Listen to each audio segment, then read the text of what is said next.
A lot of people were just trying to butter up Joe Rogan for that 10-minute diatribe he went on Instagram. I still haven't listened to it, nor do I really care to. He apologized, never apologized, because they won't fucking let up, okay?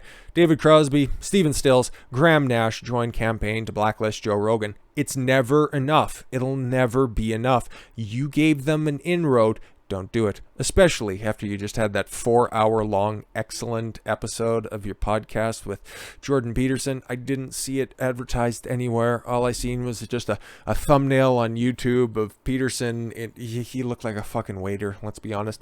He was wearing a tuxedo with a bow tie, and I've never seen him wear a bow tie before, and then the backdrop looked like Joe Rogan, so I went on Spotify for a minute, and yeah, sure shit, a new podcast was up there, and it was 4 hours, and it's fucking awesome.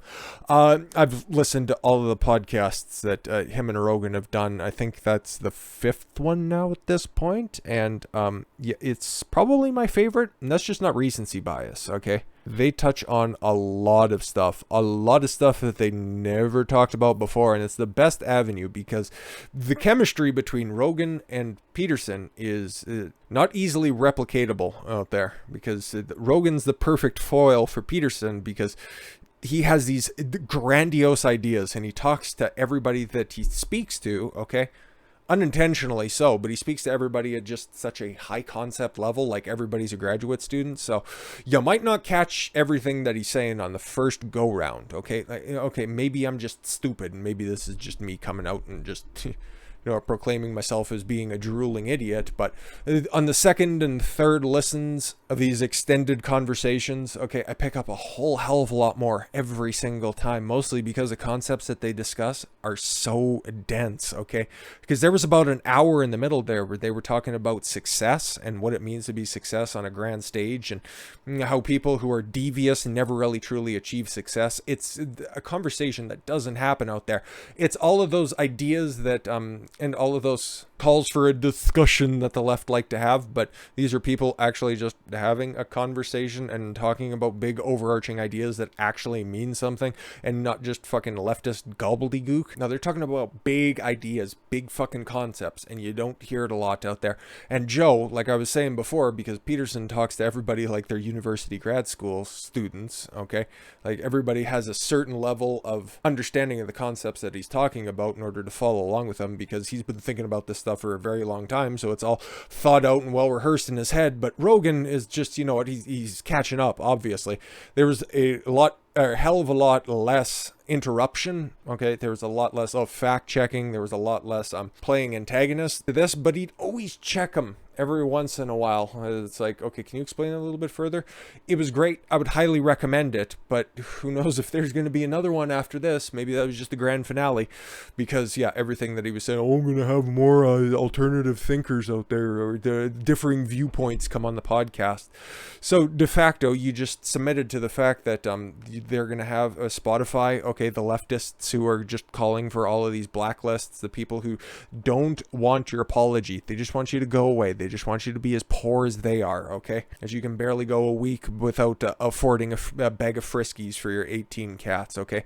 They just want you to go away. They don't want your apology, but you gave them an apology, and now they think if you press hard enough, if you just take a bunch of fucking worthless folk singers, which, God, I hate boring ass 70s rock and roll, makes me sick to my stomach. But you listen to these old dickheads, oh, that's the shit that you get, because then they're gonna take over your platform, and then you're gonna be as successful as, 3/4 of Crosby, Stills, Nash and Young. Because yeah, David Crosby, he was the brains behind that one, and Neil Young was a late adopter. And again, if they could have been successful, they wouldn't be belly aching about you, because Look at the people who are boycotting this, okay? Look at the people who are calling for his resignation.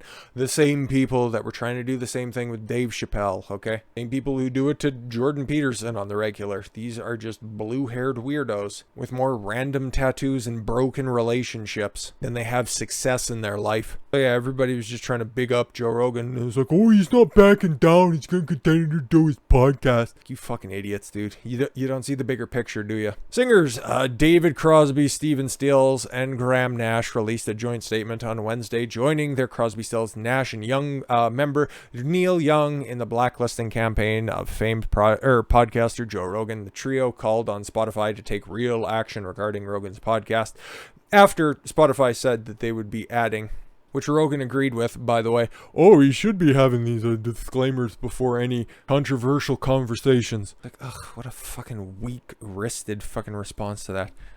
Don't you practice martial arts, Joe? Come on now. Adding they do not want their music on a dangerous platform. Yeah, you know, the rebels of the rock and roll scenes, the 60s, 70s, and 80s, they don't want their music to be played on dangerous platforms. No, heaven forbid anything rebellious would come out of a rock and roll movement. God, no. Who would ever think of such horrors being reaped upon society? You've lost the plot a long time ago, dude. We support Neil, and we agree with him that there's dangerous disinformation being aired on Spotify's Joe Rogan podcast. Just that one specifically. Why that one specifically? It's the most popular. He said to join the statement, posted on Crosby's Twitter account, so you know they're serious. The trio went on to claim that they always value alternative viewpoints. Really? But justified their apparent call for censorship of Rogan's content by claiming that people being able to listen to his podcast will have deadly consequences. We agree with differing opinions unless we don't agree with them. Okay. Oh, while we always alternate points of view, unknowingly spreading a disinformation about the global pandemic has deadly consequences. Point to me on the doll where exactly the short man from Boston touched you. Point to me in the world who has died thanks to the expressed medical advice of Joe Rogan. Can you do it? No, but you can just easily type out something that just comes out of a fucking leftist copy pasta. Until there's real action until real action is taken to show that a concern for humanity must be balanced with commerce. Ugh, we don't want our music or the music we made together to be on the same platform. And again, I don't think I could name a Crosby, Stills, Nash and Young, a David Crosby song. I know I've probably heard them before, but again, realistically, what are you going to do and what changes are you affecting? Because there's multiple reports out there. Oh, the Spotify standing behind Joe Rogan. Oh, they're losing billions of dollars. And then you click on another article and it'll say that, the Spotify's market cap is up billions of dollars thanks to the Neil Young, Joe Rogan controversy. So I don't know who to believe. So just know that that conversation has taken place and I don't need to dredge it up. Just know that it's happening. So either it's good or bad for business. I don't really know how this could be bad for business because everybody is talking about every single fucking platform is. So what's the old saying? That something as old as Crosby, Stills, Nash and Young. Any publicity is good publicity, but it's easier for you to say. In their attempts to censor Rogan's podcast, singer Joni Mitchell, recently announced that both of her hits would be taken off there. The podcast has been accused of spreading dangerous misinformation, specifically about 2 episodes, Rogan said during his Instagram, and it's also up on the Spotify page as well, the 10-minute video. One with Dr. Peter McCullough and one with Dr. Robert Malone. Dr. Peter McCullough is a cardiologist. Oh, why would they be talking about dangerous misinformation with a cardiologist? Does anybody have any ideas? I have no idea. And he is the most published physician in his field in history. Dr. Robert Malone owns 9 patents on the creation of mRNA vaccine technology and is at least partially responsible for the creation of the technology that led to mRNA vaccines. So how much misinformation can you get from the guys who are the most published in their field, or the guys who literally created the fucking shit that you're complaining about other people spreading misinformation over? Again, you're going right directly to the source, which I appreciate on this one, okay, and the fact that he has access to these people and they'll talk for hours and hours and hours on end is amazing, and it's terrific information, but the fact that he's fucking sissying out on this stuff makes me sick to my stomach. Both of these people are highly credentialed, very intelligent, very accomplished people, and they have an opinion that's different from the mainstream narrative. Yeah, but what do they know? They just are well-researched, well-respected, and literally created the shit. I wanted to hear their opinions on that. Yeah, exactly. Rogan went on to explain that the episodes featuring McCullough and Malone were labeled as having dangerous misinformation in them. according to the weirdos and, the medical experts from Crosby, Stills, Nash and Young. Who are you going to trust with your medical destiny? Accomplished scientists, accomplished doctors, or these guys with hairpieces. In an attempt to quell the concerns of those calling for his ouster, Rogan suggested that that he host experts with the same opinions as mainstream narrative right after hosting the controversial guests as well as adding a content advisory to his episodes. No. Again, why are you backpedaling on this, you fucking sissy bitch? I wouldn't say that to his face, even though I've got like a foot and change on him. He'd still kick my ass. He's well more practiced than martial arts. But I do have 20 years on him. Probably a little bit I'd still get my fucking ass kicked. One of the things that Spotify wants to do that I agree with is the beginning of these controversial podcasts. But you're going to find that the quote-unquote controversial podcasts, they're only going to be from a specific group of people with a specific taint to what they'd be saying. Not anything necessarily that they would be saying, but that at the beginning of their conversation, they would have this disclaimer. So I could not, this definitely won't be abused at all. Specifically ones about the coof is to put a disclaimer and to say that you should speak with your physician and that the people and the opinions that express are contrary to the opinions and the consensus of experts. You guys remember when Rogan announced that he signed this exclusive contract with Spotify, and the reason that he's leaving YouTube is because he can be free of the shackles of censorship? Ain't that fucking funny? But don't worry, it gets worse from here. So instead, it's like, okay, we talked about this. Was this like a week ago? Anyways, but yeah, you had Vivek Murthy. I'm Surgeon General. Yeah, you're not a real general. Stop using that, okay? Real generals go to war. You just go to war with your fucking hair dye. But speaking of roots showing, the White House urges Spotify to censor more COVID-19 misinformation concerns. Listen. This is why you never apologize to these fucking weirdos, because they don't stop until you're dead. Then if you're Hugh Hefner, you just wait a couple of years and then they just continue to kick you while you're dead.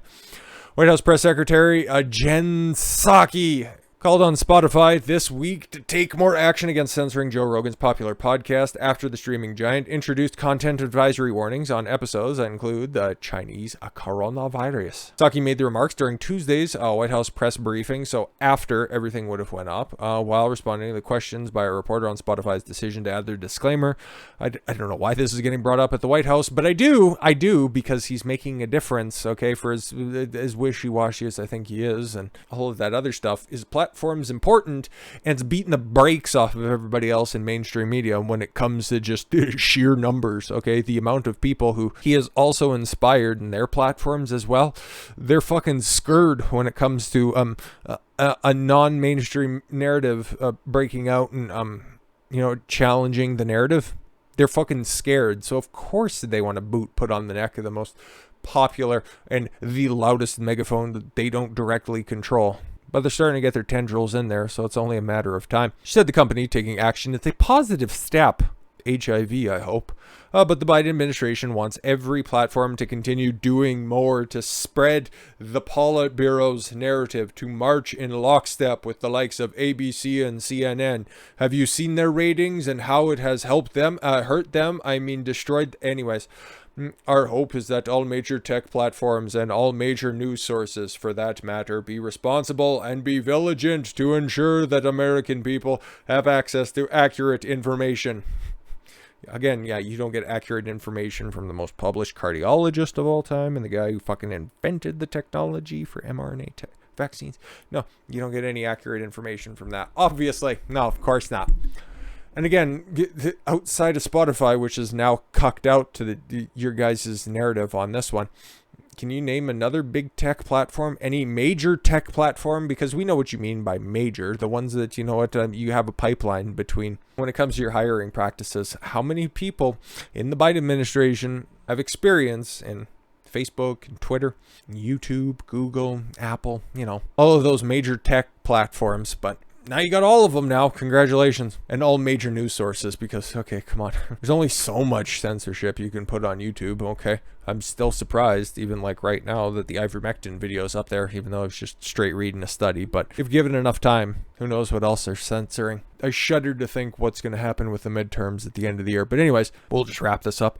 That certainly includes Spotify, Saki said. Rogan recently faced criticism from several people who went as far as demand Spotify to remove episodes of the Joe Rogan Experience. He won't do it right now. I'll just do it under the cover of night, okay? Where a bunch of those, videos that didn't quite make the leap over to Spotify at the beginning. Oh, don't worry, they're going to get added at a later date. And it's like, oh yeah, they just said, Spotify said that, oh, don't worry, you don't need all of them to go up. And he's like, yeah, okay, that's fine. So some of those old videos are just lost to time. That's where it started. That's where I started calling them out. But eventually people will catch up to it.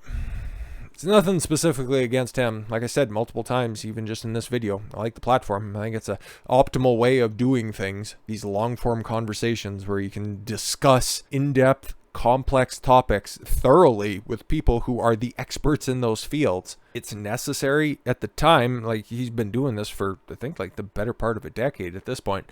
It was revolutionary. It sparked most of the news coverage, the ideological side of YouTube and various other platforms. Most of their content is based on long, free-flowing conversation such as this. No script. I'm flying without a fucking net here. I would just like for him to get that, fire back from when he made his announcement and he said, I want to be free of the shackles of censorship. Well, it looks like you just traded one pair for new ones that are gold and have diamonds on them. Patrice would be so sad right now. But with that said, thank you all very much for the gift of your time. I've been Don Consuelo. I want you to follow your gut and get after it. Take care, everyone.